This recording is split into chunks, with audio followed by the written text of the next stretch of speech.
Okay, sorry for the late start, folks, but thank you everybody for joining us today. We're wanted to get back to everybody as we move into our new season of exploration. The snow is falling and it's getting to be that time of year. And we wanted to provide a lot of our investors and a lot of the folks out there with a little more information with regards to our thoughts on the industry, what's happening in our sector, certainly in uranium, but in the exploration piece of that as well. We want to talk a little bit more about uranium investing in general and the expectations of our investors and what people are hoping to see out of us and out of companies like us. We want to talk a bit about who's out there right now. It continues to be a fairly small portfolio of opportunities out there to invest in if you're looking at uranium. And we're going to focus primarily on the Athabasca Basin and on the explorers in that area. And then, of course, we're going to talk about Hook Lake and our projects and what we've got planned for the coming year. So I think first off, we really want to talk about the fact that, you know, we're all well aware of the fact we're at the bottom of the cycle and have been for some time. And we want to talk about what that means to investors. About a year ago, we put out about a 30-page document that really talked about the uranium industry and what had been happening. And I think we can pretty much summarize it on this one slide. Anybody who's listening to this webinar, anybody that's in this industry and working in it knows really the history of how we got here and what's going on. About a decade or two ago, we saw a resurgence in nuclear power and through that a resurgence in the interest in uranium. And we saw a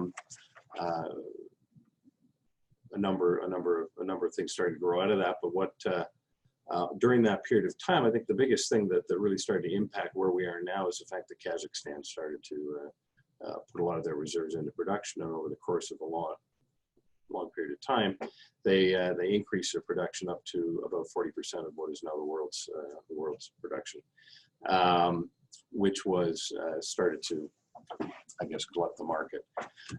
In 2011, we saw Japan shut down 10% of the nuclear fleet, and that was kind of the straw that broke the camel's back. And we saw uranium prices fall significantly and have been languishing really since then. But the story that we have been telling for some time now, and the results of that, I think we all agree on, and where this is heading, is that the price of uranium is now below the price of production cost, and that's not sustainable. We all know that. We've seen demand start to come back. A lot of the world, the new reactors around the world are now exceeding or filled that gap that was left by Japan. We've seen a lot of major mines have to shut down recently, and will continue to be shut down until such time as prices come back. And we're now at a period where production is considerably lower than demand. And so during this period of time, we're starting to soak up excess inventory. And again, these are all stories we've been telling for a long time. But what we're hoping for and what we're waiting for is that tipping point where inventories get back down to a normalized level, whereby we can see the price come back up to the point where we can start turning back on production and move forward at that time. But we're not expecting to see that to be a small jump. If the long-term price of uranium right now is $32, we certainly don't expect to see it ease up over a long period of time. When it's time to correct, it's probably going to correct in a rather dramatic fashion. And we'll expect to see about a 50 to maybe 100% increase in price over a rather short period of time. And the equities will certainly follow that jump. This is not a new story. These are not new variables. These are factors that we have been discussing over and over again for some time now, just in increasing granularity, with the big question at the end of the day being is when. When will that tipping point occur? When will those inventories return to a normalized state? And when can we expect to see this great return on our uranium investments that everyone is waiting on? And that's really what we wanted to talk about today, is to kind of extend that conversation beyond this. I think we're all well versed in this, and we've discussed it to death. But it's that when, and not that we want to start talking about when we think it's going to happen, because I don't think anybody's been very successful in those sorts of predictions. But it's really how are investors managing the when, and how are what are their expectations during this period of time while we're waiting for things to correct, if you will, and more importantly, how are companies like ourselves, and companies that are in this industry, how are they managing through this downtime as well? We're seeing a lot of them moving into other commodities during a time when uranium isn't all that popular. There's a lot of management in terms of how much do you want to be advancing your projects, how much dilution can you withstand, are you putting enough money in the ground to actually make a difference? So these are the sorts of things that I think this conversation kind of turns into, is while we're waiting, while we're watching, what are our expectations and how are we working our way through that? And we've sort of distilled it into this image you're looking at now, with a number of the points that we're all having to manage. We're managing, and people are watching us manage over this period of time.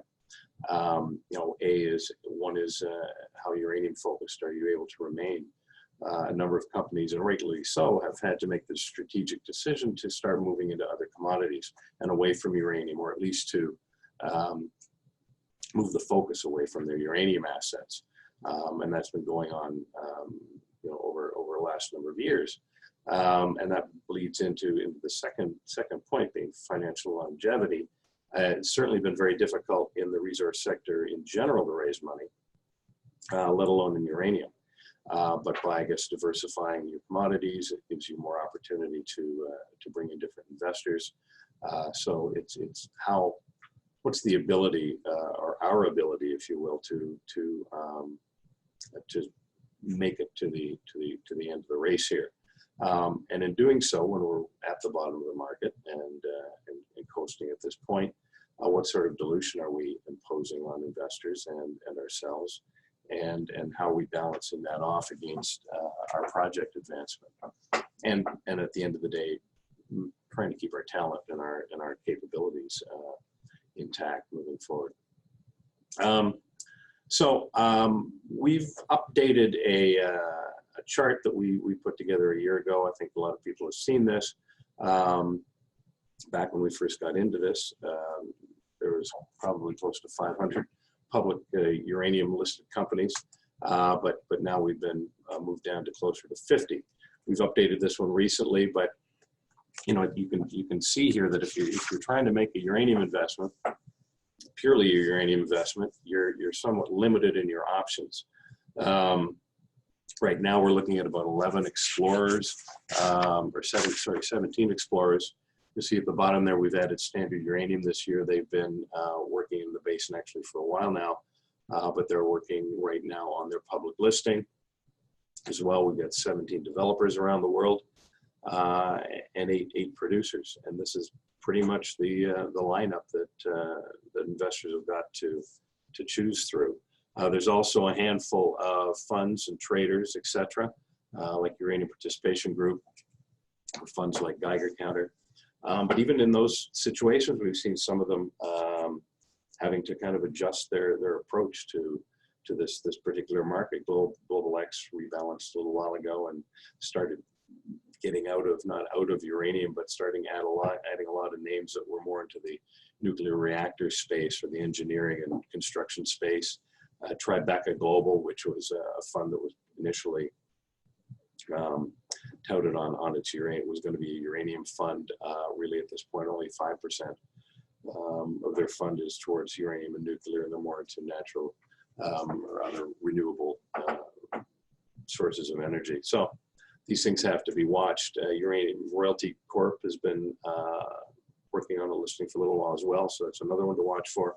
But at the end of the day, this is really the lineup, and this is where if you're making a uranium investment, this is where it's got to go. And globally, where we see these opportunities or see the projects working, you can see that the producers continue to obviously operate out of Canada and the United States, Australia, but Namibia and Kazakhstan, obviously. The developers, in addition to those countries in Peru and Argentina, Spain, Botswana, Niger. But the explorers seem to be gathered predominantly in Canada. So 13 of the 17 explorers, uranium explorers in the world are located, or their projects are all located right now in the basin in Saskatchewan. So we want to focus on that crowd. That's really our group here, and see what they're doing, how these things have been faring over the last few years. As we mentioned, there's really 17 exploration companies in the world, but only 7 or 13 of those are in the basin. And of those 13, 9 are really actively doing uranium exploration at the current time. Standard Uranium, we've got there in the center block, isn't an investment at this point, although they have been working in uranium. Rough Rider, Valor, and Forum have been working primarily on other commodities, although I should give a shout out to Rick Mazur, who called me this morning, because Forum recently has got one of their uranium projects reactivated for this coming year. So going back to our first point of how uranium focused we've been able to maintain ourselves and stay, you know, what we've seen is that over half of these 12 companies, 12 publicly listed companies in the basin, most of them have had to move into other commodities, so lithium, vanadium. You see the list there, which is fine. It's a perfectly valid strategy, but as an investor, I think one needs to watch and make sure that that they're comfortable with that. And that is, if your investment is starting to turn into a cobalt investment or a rare earth investment, is that this decision that you made, or do you have to revisit that decision? On the other hand, if you're comfortable that the uranium assets that are housed in those companies have the potential to provide the lift that you're looking for at the end of the day, then that's valid too. But again, it just points out that these things have to be watched because they've been changing over time. And we've been changing our approach over time. When you look at the press releases over the last year of these companies, only a third of them, their project related press releases focused on uranium. 2/3 of them were on alternative commodities. So that's how we're seeing this kind of shift in these uranium plays and some of the strategic moves that have had been made to remain relevant. The other thing, and these are some numbers we've pulled up over time, is advancing projects. We're always looking for news, and we always want our resource investments or exploration companies to be exploring and looking for things. But the cost in this case is quite significant, particularly at this level of the market. Over the last 10, 11 years, there's been 4 discoveries in the basin, starting out with Hathor's Rough Rider back in 2008. We've seen Fission's J-Zone, the Triple R, NextGen's Arrow more recently. And if you go back and look at those projects and what was spent on them and what had to be spent on them, we've seen that on average, each one of those projects spent $17 million on that particular project, not across the company, on that project before their initial discovery hole, let alone turning it into a resource. Each of them had to spend, on average, again, up to $33 million to turn that into a resource. So it's an expensive proposition, and dribbling money into some of this work isn't necessarily going to get people where they need to be. So there really is a balancing act that we, as the explorers, have to play, and investors have to keep an eye on as well. If you look at those companies we talked about, over the last 5 years, collectively, we've raised just over $100 million in that 5 years, which is an average of $1.7 million a year, which when you take out the cost of overheads, it's not putting a lot of money in the ground. So again, that might be fine. and that may be the strategies. We have to minimize the amount of money being spent while we wait for commodity prices to rise. But if investors are expecting something else, then we have to manage that as well. The third point we want to make here is around dilution.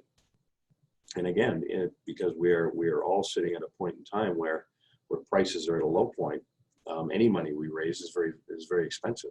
And over the last 5 years, if you look at the crowd again of 12 companies, you'll see that there's been an average dilution, collective dilution of about 58% over that period of time. So managing through this waiting period is expensive, costly, and I think investors have to continuously revisit what we're up to and what their investments are up to make sure it's where you want them to be. So, I think anybody who's watching at this point, and anybody who is still actively working in the uranium field, completely believes in the factors that are going to drive a recovery. We all want to be there when it happens, and we're doing our best to manage through that.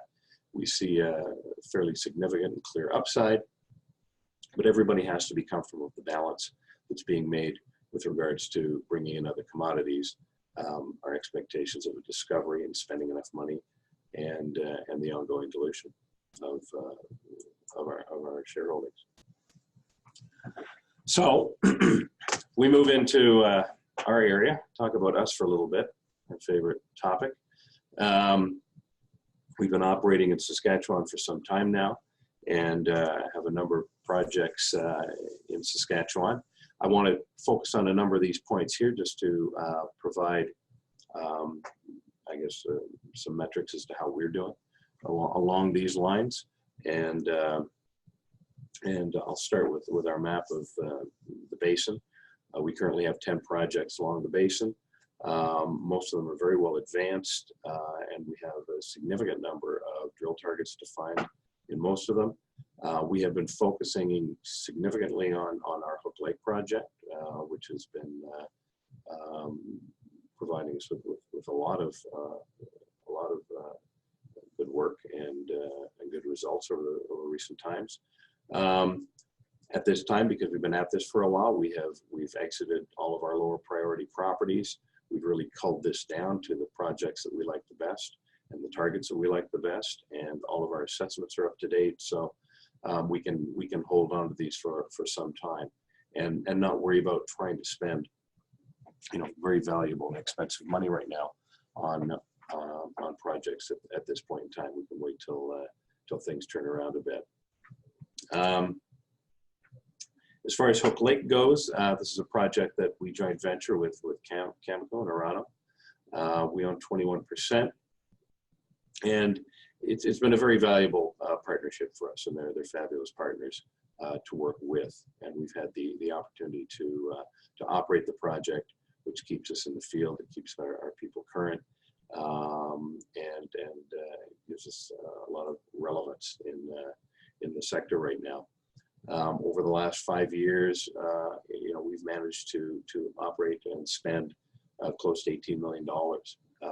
But in terms of our portion of that, after management fees, we've only had to find ourselves $2 million to stay in the game. So, it's been very cost effective for us. It's allowed us to do some very, very good work with some fabulous results, with some great partners, and without breaking the bank.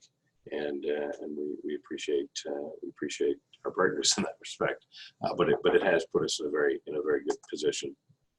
When we look at our stock performance over the last 5 years, same sort of thing. In blue there, what you see is the average stock movement in 5 years, starting at if we start back in October 15, 5 years ago.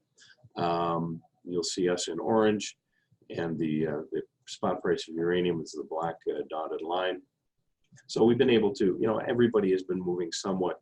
I mean, after that first blip, I think you can see the movement somewhat correlates to the spot price and to each other, but we've certainly managed to kind of hold our own over time. And with regards to dilution, you know, because of the way we've been able to keep our costs low, keep our overheads low, maintain our portfolio of projects and focus on Hook Lake, it's really minimized our dilution relative to our peers. As a matter of fact, if you take that blue line and break it out into each of the individual dilutions, you'll find that we're still at the bottom of the pack. So I think we've done our shareholders somewhat proud in these tough times. But you know, again, we've been able to manage that during a time when we've been you know, been able to invest a significant amount of money and an appropriate amount of money into this important project at Patterson Lake. This is the project that we're focused on. As I said, Hook Lake. It is on the southwest edge of the basin, on the Patterson trend. You'll see on this map at the lower left where the triple R is, and then as you move up through the green lines, that's the trend. Arrow, Bow, our Spitfire, Harpoon, Hornet, Dragon, and on up. So this is the focus, Patterson Lake, of us and our neighbors at this point in time. As far as the coming year, we've been spending a fair amount of time sifting through the data to figure out our priorities. And what I wanted to spend a little bit of time talking about, I certainly don't want to dig too deep into all of the detailed data that we do sift through and analyze and discuss in order to determine where and how we're going to do our work necessarily. But we have a good example here of one aspect, which is some of the geophysics that we look at. And geophysics, what you're looking at here is a gravity survey that was done by the Saskatchewan Geological Survey a while back. And it's not unlike a mag survey, and it's helping to identify density changes in the rock below the unconformity. It's unlike magnetics, it's measuring the acceleration of gravity, so it gives us a different viewpoint. But not all geophysics work in the same way in different environments, and the detail and the granularity of what we see is going to be affected by how high you are, if you're in an airplane, or if you're in a drone or a helicopter or on the ground, how wide your spacing is, how fast you're moving, those sorts of things. And every time we get new information and new data, we're able to go back and reconcile it and go back and look at existing data that we have and see if we can see how they tie in together. Now in this particular case, you see our claims in that area, Hook Lake in the center. The blue, the low gravity area you see there is the Clearwater domain that runs up that area. But more recently, we got some new data from the Canadian Geological Survey, where they did another gravity survey, far more detailed than we've been looking at before. And we've had the opportunity to go through the data and pose it on some of our other information. And it's helped us. Now, what I wanted to walk through a bit here is how we would use something like this to help us prioritize targets, prioritize the areas of interest. It's certainly not all we use by any means, but it's one aspect of this. So if we zoom in a little closer, what you're looking at in the color is the recent gravity results we have. We've kind of highlighted the lakes here, so we can see how they because there is a correlation there as well. I'll point out the black lines are the graphitic conductors that are associated with our targets typically. But the first thing I'll point out is it's interesting with these lakes, but you can see that the lakes do have a correlation with a lot of what is going on underground. You see that they correlate somewhat with the graphitic bands that are running through it, and they also correlate somewhat to to this gravity survey. You can see up along the north edge here, you see this line of lakes. You can see how these lakes sort of wrap around the top of this gravity high here. You see a lake here sitting right in the middle, kind of a target of this gravity high. So there's a lot of a lot of correlation even in the topography that we can see with what's going on underneath.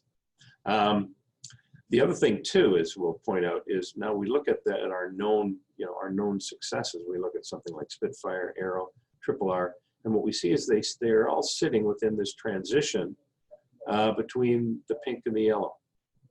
So these transition zones start to become interesting to us and important as we're looking at targets. If we actually outline, because they're all within that same band of color in transition, which we could kind of highlight in this way, and it helps direct us or show us some areas that we might be more interested in moving forward. Up here in the north, you see that's our W conductor, and where it crosses that band is not unlike how we see Triple R to the south crossing that same transition band. Out here to the west, the Carter corridor, you see the Carter conductor coming along the edge of that graphitic high, and as it gets down here to the south, we see some interesting complexity in the structure in that area. So this is just a way to just another layer of many, believe me, that we would use to then go down in more granularity to determine where we're going to drill. With regards to our upcoming program, which will start in January, we're going to be focusing on 3 areas.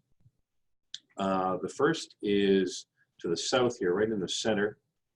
This area here was where we did our electromagnetic survey last year.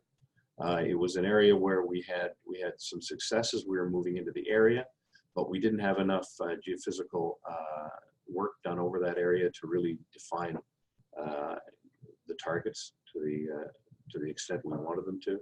So we did that survey last year with the expectation of being able to go back and drill this year, and we've been able to identify a number of very specific targets that we're going to be going after this year there. As well to the north of that, this is Dragon Northeast. We did some initial drilling up there last year and had some success. We want to go back and follow up on those drill holes. Some of our best holes last year, though, came out of the W conductor here to the, just as we ease up a little bit north. And as we were coming into the area, we had one of our best drill holes. We lost the next hole, and that was our last hole of the season. But we were also coming into an area where we didn't have a lot of geophysics as well. So what we want to do this year is go up and complete a new EM survey in that area, across that area, and get better definition in our targeting, so that we can go back up there and do some drilling hopefully next year. If we do get the results in time, we may be able to go up and do a little drilling this year, but more than likely that'll be part of next year's plan. As well as we're looking at priorities, this is a huge project, and because of all of the targeting that is in this area, we have a number of other areas that are on the list that we do want to go get back to or out to. We have other targets to see. Up, as I mentioned, once we've got more of our geophysical work done to the north, we want to get back up there and extend that drilling. Further to this, in the center here to the north, there's some other conductive targets that we have not had the opportunity to properly test, and we'll want to get back out there. As I mentioned before, this Carter conductor, this Carter corridor to the west is very prospective, and we've drilled a few holes out there in the past. It's been quite some time, but now with all of the data and information that we have that we didn't necessarily have then, we'd like to get back out there and start doing a more aggressive test out there. And then down around Spitfire, we're looking at moving out a bit to the southeast, where there's other new targets that are important to us. So this is what we're doing. As I mentioned, this year we have our targets set and our plans set. Depending on the results of that, it will determine what happens moving forward. But this is kind of a look at some of the other areas that we've done significant analysis of and interpretation, and where we'll want to get to moving forward. So that's it. That's our presentation for today, and I thank everybody for joining us. This is just some of our some of our capital structure stats, which typically follow any of these presentations. If you have any questions on any of this material, by all means, give us a call, send us a note. We'll be posting this webinar on our website shortly, as well as the presentation you just saw. And once again, I'd like to thank everybody for joining us today. Thank you very much.